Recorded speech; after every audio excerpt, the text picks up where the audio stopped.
Hello बच्चों, welcome to our channel physics Patna से। आज के इस वीडियो में हम सीखने वाले हैं principle of moment of force के बारे में। That is quite helpful when we are going to solve the numericals of torque या फिर मोमेंट ऑफ फोर्स जिसे हम बोलते हैं। तो जो आपका चैप्टर 1 है आईसीएसई 10th का चैप्टर 1 फोर्स, उसके जितने भी न्यूमेरिकल्स है वो हम सब इसके बाद सॉल्व कर सकते हैं। तो आइए स्टार्ट करते हैं। सबसे पहला चीज कि principal of moment of force है क्या, तो इसका स्टेटमेंट हमने यहां लिखा हुआ है इन इक्विलिब्रियम। सबसे ज्यादा जरूरी ये बताना है कि इक्विलिब्रियम कंडीशन में ही ये पॉसिबल है। इक्विलिब्रियम का मतलब कोई भी, जैसे हमने यहाँ एक सीसॉ का एग्जांपल लिया हुआ है, ये सीसॉ अगर इक्विलिब्रियम में मतलब हॉरिजॉन्टल पोजीशन में है तभी ये principle of moment of force applicable है ना। तो the sum of anti clockwise moment of forces is equal to the sum of clockwise moment of forces. अब जैसे यहां पे हमें दिख रहा है कि एक स्फेयर इधर है, तो इस स्फेयर का जो भी वेट होगा मान लेते हैं W1 और इस स्फेयर का जो भी वेट है मान लेते हैं W2। तो वेट क्या होता है? फोर्स ही तो है। तो ये फोर्स यहां से एक्ट कर रहा है जिसके वजह से एक टॉर्क प्रोड्यूस होगा, एक मोमेंट ऑफ फोर्स प्रोड्यूस होगा। किसके about the axis of rotation. यही हमारा एक्सिस ऑफ रोटेशन।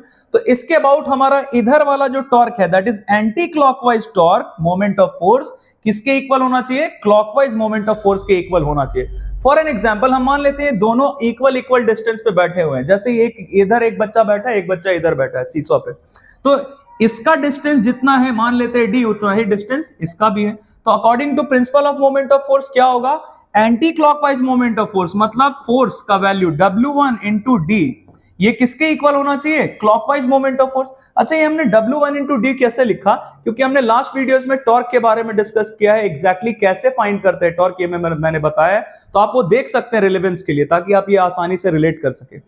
तो देखिए, और इधर क्लॉकवाइज मोमेंट ऑफ फोर्स क्या होगा? W2 that is the force into perpendicular distance between line of action of force and axis of rotation. ये हमारा d है, परपेंडिकुलर डिस्टेंस। वैसे ही यहाँ तो ये d और d कैंसिल हो जाएगा, तो इस केस में हमें W1 इक्वल W2 मिल सकता है ना। कभी ये जरूरी नहीं कि हमेशा यही हो सकता है यहाँ पे एक और स्फेयर ले लेते हैं, इधर भी एक और स्फेयर ले लेते हैं। तो इसीलिए हम यहाँ पे क्या लिखते हैं? Sum of anti clockwise moment of forces. मतलब जितने भी फोर्स हैं सबके वजह से जो टॉर्क प्रोड्यूस होगा सबका सम करेंगे, और इधर वाला क्लॉकवाइज वाला जितना टॉर्क है सबका सम करेंगे। ये दोनों इक्वल होना चाहिए, है ना। तो ये हमारा प्रिंसिपल ऑफ इक्विलिब्रियम था। अच्छा, ये एप्लीकेबल कब नहीं होगा? जैसे मैंने एक छोटा सा स्कीमेटिक डायग्राम इसके लिए रखा हुआ है यहाँ पे, ये हम समझते हैं।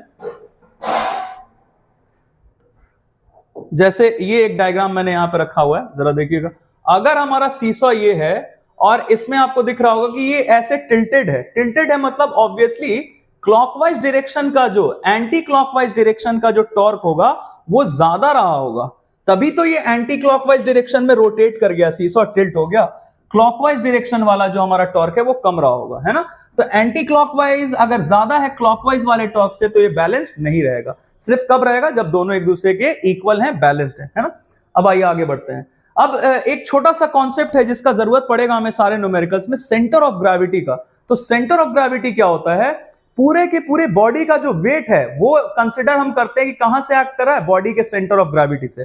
फॉर एन एग्जांपल हम मान लेते हैं ये हमारा एक सिलेंड्रिकल बॉडी है, एग्जांपल ले रहे हैं क्योंकि आपको दिख रहा होगा कि ये यूनिफॉर्म नहीं है, यहाँ पे थिनर है और इधर आते आते थिकर हो गया है। तो अगर इन केस हमारे पास कोई फिक्स ज्योमेट्रिकल शेप का बॉडी रहता है, जैसे एक सिलेंडर ही हम ले लेते हैं, है ना, एक सिलेंडर हम ले लेते हैं, जैसे यहाँ पे हम लेके देख लेते हैं, एक सिलेंडर हमने ऐसे करके ले लिया रहता, या एक क्यूब, कुछ भी ऐसा। तो ये यूनिफॉर्म अगर है तो इसका सेंटर ऑफ ग्रेविटी कहां पे लाई करेगा? बिल्कुल बीचों बीच, मतलब जहां पे इसका सेंटर है वहीं पे इसका सेंटर ऑफ ग्रेविटी लाई करेगा। और ये सेंटर ऑफ ग्रेविटी बड़े काम का चीज है। पूरे के पूरे बॉडी का जो वेट है वो कहां से एक्ट कर रहा होता है? सेंटर ऑफ ग्रेविटी से।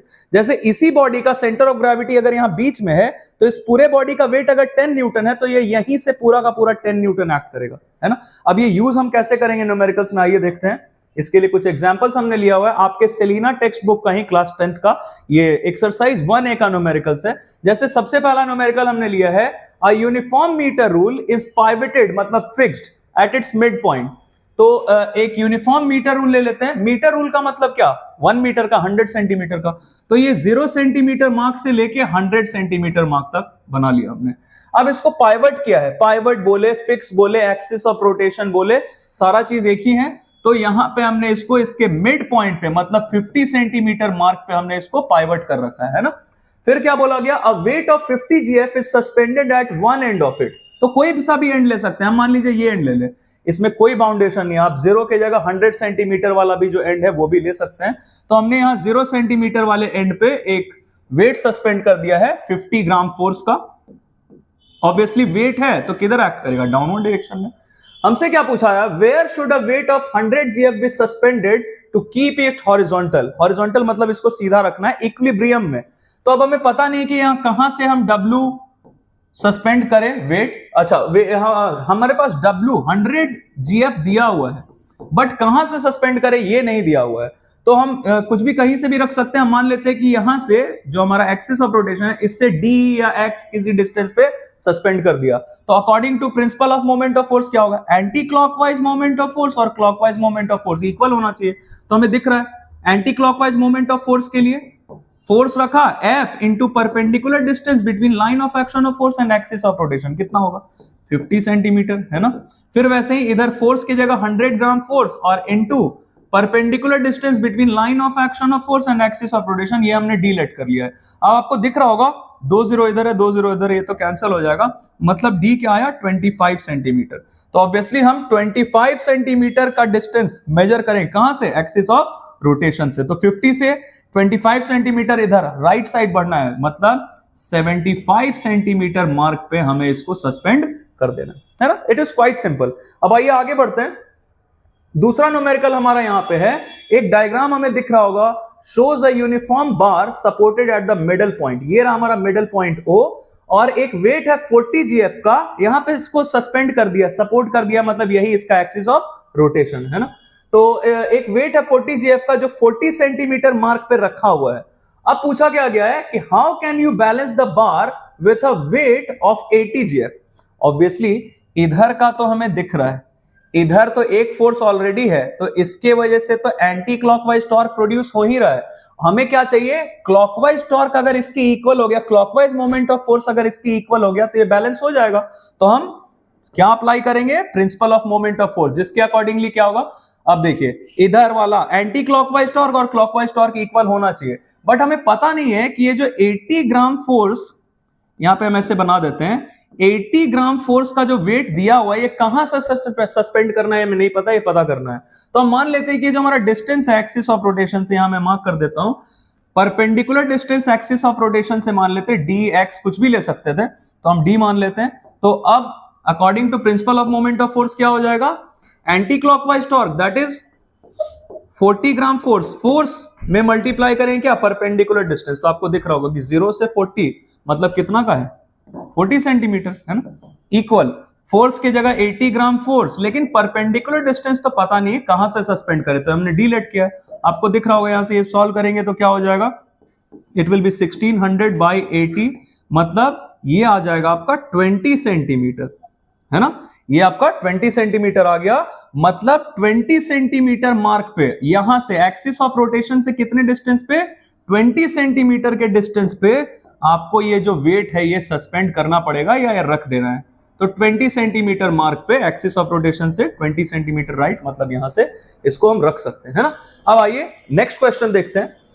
नेक्स्ट क्वेश्चन क्या है, a physical balance has its arm of length 60 centimetre and 40 centimetre. तो हमारे पास एक फिजिकल बैलेंस है, तराजू बेसिकली जो हम अपनी लैंग्वेज में बोलते हैं। तो यहाँ फिजिकल बैलेंस में एक हमारे पास यहाँ पे एक पैन लिया है, एक पैन यहां पे लिया है। अब बोला क्या गया इसमें, जनरली तो दोनों साइड जो रहते हैं, जो दोनों आर्म्स रहते हैं वो इक्वल लेंथ के रहते हैं, लेकिन इसमें एक स्पेशल केस बोला गया कि एक साइड का जो आर्म है, मतलब यहां से हमने इसको फिक्स करके रखा हुआ है ना, मतलब यही हमारा क्या हो गया, एक्सिस ऑफ रोटेशन, हाथ से ऐसे पकड़ लिया हमने सिंपली। तो एक साइड का आर्म बोला गया कितना है 60 सेंटीमीटर और एक साइड का आर्म बोला गया है 40 सेंटीमीटर। तो एक आर्म शॉर्टर है, एक आर्म लॉन्गर है। हमसे क्या बोला गया कि what weight kept on the pan of longer arm will balance an object of weight 100 gram force kept on other arm। तो obviously longer arm ये वाला है, तो इस longer arm में कितना वेट हम रखेंगे ताकि ये किसको बैलेंस कर दे, 100 ग्राम फोर्स जो हमने यहां पे रखा हुआ है, इधर लिख देते हैं हम, 100 ग्राम फोर्स जो हमने यहां पे कोई वेट रखा हुआ है उसको बैलेंस करने के लिए इधर कितना रखना पड़ेगा। फिर से वही चीज, सिंपली क्या करेंगे, according to principle of moment of force, anti clockwise torque और क्लॉकवाइज टॉर्क दोनों इक्वल होना चाहिए। तो हमें दिख रहा है क्या कर सकते हैं, फोर्स के जगह वेट ले लेंगे, जो कुछ भी वेट यहां पे रखा हुआ है, into 60 centimetre equal 100 gram force weight, मतलब फोर्स की जगह रखा इंटू 40 सेंटीमीटर। तो आप इसको सॉल्व करेंगे तो आपको ये दिख रहा होगा कि एक एक जीरो तो कट जाएगा, मतलब 400/6 ग्राम फोर्स लेंगे, क्योंकि ये भी ग्राम फोर्स में है तो ये वाला वेट भी ग्राम फोर्स में आएगा। तो आप इसको सॉल्व करके वैल्यू निकाल सकते हैं। तो आई होप मैंने जो आपको समझाया इस वीडियो में या आपको समझ में आओ, अच्छा लगा हो, और अगर ऐसा है तो please do like our video and subscribe our channel also, और ये आगे भी लोगों तक फॉरवर्ड करिए ताकि जिन बच्चों को, जिन लोगों का इस बार बोर्ड्स आने वाला आईसीएसई 10th का बोर्ड्स, उन तक ये इंफॉर्मेटिव वीडियोस पहुंच सके और उनको भी फायदा हो आपके हेल्प से। Thank you very much and keep watching.